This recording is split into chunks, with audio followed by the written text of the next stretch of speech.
kali ini. Ca, capek nggak? Capek, Wi. Yuk duduk yuk. Ya, ayo kita duduk. Ca, BTW kita lagi di mana sih? Setahu gue kita lagi ada di coffee shop sih. Coffee shopnya punya siapa ya? Punya orang dong, Wi. Tapi lo kenal nggak sama orang yang punyanya? Jujur enggak, karena ini tuh rekomendasi dari teman gue sendiri. Oh gitu. Coffee shopnya ini ada di Bekasi tau, Ca? Pantes jauh banget ya kesini. Jarang nggak sih di Bekasi ada coffee shop secakep ini, seestetik Wah, ini, gila. se-instagramable ini. Ya nggak? Ini cocok buat foto-foto, kayak abis ini kita harus foto-foto, Dewi. Iya. Oke. Tapi sebelum kita nge-review lebih lanjut, kita kenalan dulu yuk sama ownernya, Ca. Oke, boleh. Yuk. Coba kita panggilin dulu ya. Welcome to owner coffee shop di sini. Buat bukanannya semuanya. Aku seneng banget nih bisa ketemu di sini. Sebelum aku nanya nama, aku mau nanya kabar dulu deh. Gimana kabar Koko? Baik. Baik, ya. Dan sebelum lanjut lagi, aku mau nanyain namanya dan umurnya Koko Oke. biar enak aja kalau ngobrol gitu. Boleh. Nama gue Hendrawan. Umur gue saat ini 23 tahun. Nah, kan Koko udah kenalan nih ke mereka semua yang di sana. Kira-kira Koko udah kenal belum sama kita sebagai hostnya di sini? Belum. Jadi Boleh, kita boleh. kenalan dulu aja. Boleh. Kalau dari nama aku tuh Novita Salim, Koko bisa manggil aku Novita. Kalau dari nama aku tuh Wiyanda Cahya, Koko bisa manggil Wiyanda aja. Oke. Wiyanda. Wiyanda. Ya. Novita Wiyanda. Oke. Jadi di sini kita ngobrolnya yang santai-santai aja kan. Siap. Oh ini tempatnya keren banget loh. Aku jarang-jarang di Bekasi itu nemuin coffee shop yang kayak estetik banget, terus instagramable banget, terus kayak bisa foto juga. Itu berapa lama sih kok bikin bisnis coffee shop kayak gini? Kalau berapa lamanya dari prosesnya ya? Iya. Kurang lebih itu aku dari SMA sih. Dari SMA. Udah mulai merancang, udah mulai seneng. Wah, kira-kira pengen buka F&B nih dari SMA. Terus sampai akhirnya kuliah, terus masuk di part time barista gitu. 2 tahun kerja, makin kuat keinginan Makin buat tertarik buat bikin coffee shop. Gitu sih. Jadi abis dari 2 tahun ikut part time, Iya. punya modal buat ngedirin ini. Betul. Ya, tapi dari Koko sendiri emang udah tertarik buat coffee shop ya? Awalnya nggak terlalu tertarik, yang penting F&B. Tapi semakin kesini kayaknya coffee shop Oke juga nih. iya oke juga nih gitu. Apalagi kan di zaman sekarang kan orang-orang banyak yang nongkrong juga kan. Bener. Terus konflik juga udah banyak gitu loh. Iya benar. Oke. Dari awal kan mungkin Koko kiranya cuma F&B. Terus kayak konsep kopi-kopi itu kan banyak. Kira-kira referensi dari mana sih yang Koko ambil buat akhirnya jadi coffee shop Koko kayak gini? Kalau referensi itu banyak banget sih. Referensi banyak banget. Gua kan orangnya suka ngopi ya, maksudnya. Terus di daerah Bekasi, Jakarta, Bandung itu pasti gua datengin satu-satu gitu. Dari situ ada beberapa hal yang gua ambil. Contohnya kayak misalnya, bangunannya bagus nih, gue suka nih. Akhirnya gue gue suka gambar di kertas. Akhirnya gue terapkan lah di laptop gitu untuk desain sendiri gitu. Kok enaknya apa sih punya bisnis coffee shop kayak gini? Enaknya ya. Kalau misal enaknya itu bisa ketemu orang banyak, itu satu. Terus tiap hari kan pasti ngopi ya kalau gue. Nah makanya gue kalau ngopi tinggal datang ke sini gitu. Agak menghemat sedikit. Agak menghemat, bener. Sedikit sih, banyak sih Wia. Bener. Koko juga suka kopi dong berarti. Suka banget, suka. Apa bedanya coffee shop Koko sama coffee shop yang lain? Di Bekasi ya terutama. Kalau dibilang beda banget sih pasti enggak. Tapi kalau misalnya beberapa menu pasti beda, ya kan. Terus gue juga ngulik sendiri. Terus kalau buat bikin beda tuh servis sih sebenarnya, servis. Kenapa sih? Dengan servis ya kalau misalnya penasaran datang aja sih, gitu aja. Teman-teman jangan lupa ya buat datang. Iya, datang aja. Kan ini di Bekasi ya kok. Iya, di Bekasi. Kenapa ngedirinya di Bekasi? Kenapa nggak di Jakarta atau di Bogor mungkin? Kenapa harus Bekasi? Baru di Bekasi itu, karena kebetulan ini tempat sendiri. Terus kita manfaatin lah yang ada gitu loh. Jadi peluang yang ada kita manfaatin aja gitu. Sebenarnya agak-agak gambling juga sih buka di Bekasi, apalagi di daerah Kampung Sawah ya.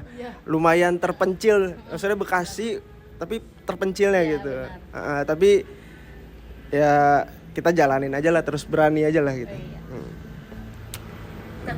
Nah, kalau buat kan tadi kita udah ngomongin bangunan, udah ngomongin yang kayak tempat-tempat buat foto. Tadi tuh aku sempet mesen juga nih kok. Kira-kira bahan baku apa aja sih yang Koko pilih buat bikin kopi Koko tuh jadi ngerasa lebih enak dan pasti beda dari yang lain. Soalnya tadi aku juga ngerasa kopinya menurut aku lumayan enak di sini. Tapi kalau yang kayak mau kerja di Jakarta sini tuh lumayan enak. jauh. Iya. Kalau bahan baku pasti dari gua ngulik udah dari 2 tahun itu tuh. 2 tahun itu gua ngulik bener-bener pakai bahan baku apa nih ya gue beli sendiri segala macam. Akhirnya gue bisa nentuin tiap produk itu kualitasnya tetap terjaga gitu. Berarti sekalian part time, sekalian ini. Sekalian ngulik. Pinter juga ya. Pinter juga. Boleh tipsnya ya teman-teman. Oke. Kalau dari Koko ada gak strategi-strategi buat anak muda nih yang kayak pengen buka F&B juga tapi kayak takut-takutan gitu? Strategi buat anak muda. Iya. Yang penting ini sih, mantepin dulu konsep awalnya, terus memang awalnya pasti kayak, aduh takut buat nanti sepi, nanti apa, tapi beraniin aja dulu, jalanin dulu, terus konsisten, intinya itu konsisten. Apa yang kita inginkan konsisten dari awal sampai sekarang gitu. Ya, harus konsisten. Konsisten. Konsisten gak? Enggak. Kebetulan ya. Kok, kan ini kan coffee shop banyak juga nih di sini. Ya. Gimana sih Koko ngikutin tren dan perubahan di industri coffee shop? Sebenarnya kita tetap fokusnya ke kita aja, kita nggak ngelihat luar mungkin. Terus paling penting tuh service sebenarnya. Jadi kita benar-benar ngejaga, kita pun kadang kenal sama customer kita gitu. Ya kadang di jalan bisa nyapa juga segala macam. Itu menurut gua penting sih service tuh. Gimana cara Koko biar tetap ngejaga pelanggan lama dan ntar datangin pelanggan baru? Buat mempertahankan pelanggan lama ya itu tadi kita kenal dulu. Nah, dengan produk yang menurut mereka enak dan service yang oke, kita emang nggak promosin di sosial media, tapi gue sangat senang sekali mereka yang mouth to mouth. Ya, jadi mereka yang ngajak teman-temannya rame-rame ke sini. Ya. Iya, benar. Tapi ada Instagram kan di sini? Instagram ada. Nanti kita cantumin ya guys, siapa tahu ada yang mau kesini. Dan alamatnya ada juga kan kok di Instagram? Ada semua. Jangan lupa ya warga-warga Bekasi nih, planet lain kan, kalau Bekasi sebutannya planet lain. Planet lain. Iya. Dari awal. Iya gitu. Oke. Tadi kita udah ngobrol soal menu makanan, tren dan lain-lain. Kalau dari Koko sendiri kan Koko udah buka coffee shop juga udah yang lama.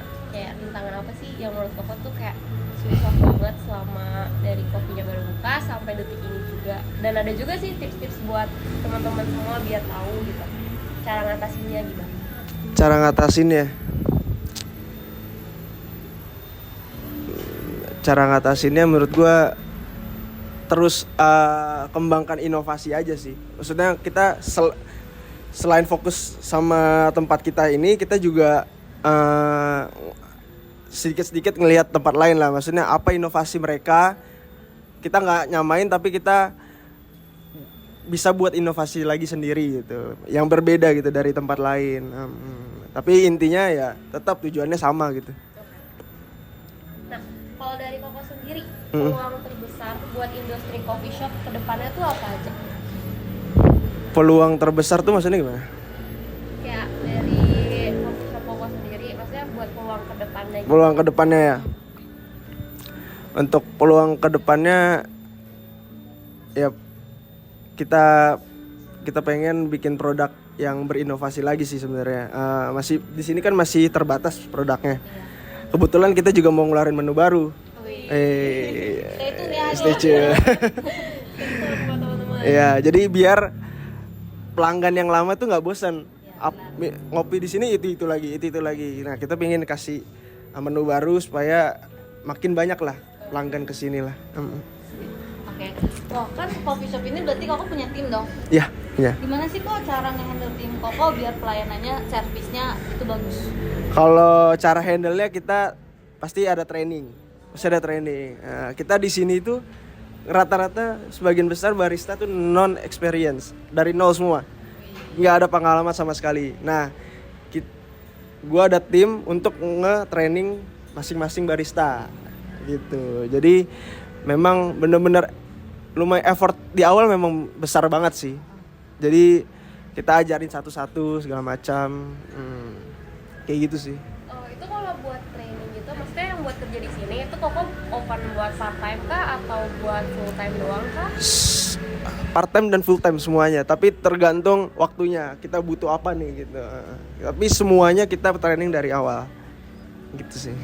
Oh, kan kalau misalkan kita kan sering didatangi pelanggan nih. Ya, Gimana sih kok ngadepin masalah sama pelanggan? Ngatasinya tuh gimana? tergantung sih. Kalau masalah pelanggan tuh sebenarnya kan banyak ya. Iya. Maksudnya ada yang dari produk ya kan, terus dari kebersihan. Nah, kita contoh semisal dari produk kita salah buat atau enggak komposisinya nggak sesuai dengan yang dia inginkan, kita kasih komplimen biasanya kayak gitu. Oke gitu. Iya. Oke. Selain Instagram nih, pastinya Koko Iya. punya Instagram dong. Pasti coffee shopnya juga punya Instagram. Iya. Ada gak sosial media lain yang mungkin mau Koko tunjukin ke teman-teman semua biar bisa langsung di-share? Kita ada TikTok sih. Oh, TikTok Toko Kopi Hien. Iya, Toko Kopi. Iya. Gimana tuh cara bacanya? Toko Kopi? Toko Kopi Hien. Oh, Toko Kopi Hien. Iya. Susah banget buat ngomongnya. Biasanya orang Hien kalau nggak Hin gitu. Oh, Hien. Tapi sebenarnya sih Hin, tapi kebanyakan orang bilang Hien akhirnya jadi Hien gitu. Oh, Jadi Hien. Hien. Iya. Coba Wi ngomong Wi. Toko kopi Hien. Nah, Kayaknya cukup deh kok buat nanya-nanya hari ini. Semoga coffee shop Koko ini makin tambah banyak ya pelanggannya. wah, makasih. Amin, Jangan lupa amin. ya guys, warga Bekasi, sekali lagi aku bilang jangan lupa datang di toko kopi Hien yang mau foto-foto di buat Instagramnya, mau ngasih makan Instagramnya, boleh nih kesini. Karena dijamin enak dan harganya juga terjangkau buat kita-kita. Ada colokan, ada wifi kan kok. Iya, ada. Semua ada. Ini benar-benar bisa buat WFC guys ya. Jadi sampai jumpa di lain waktu. Dadah. Thank you Koko. Thank you. Bye.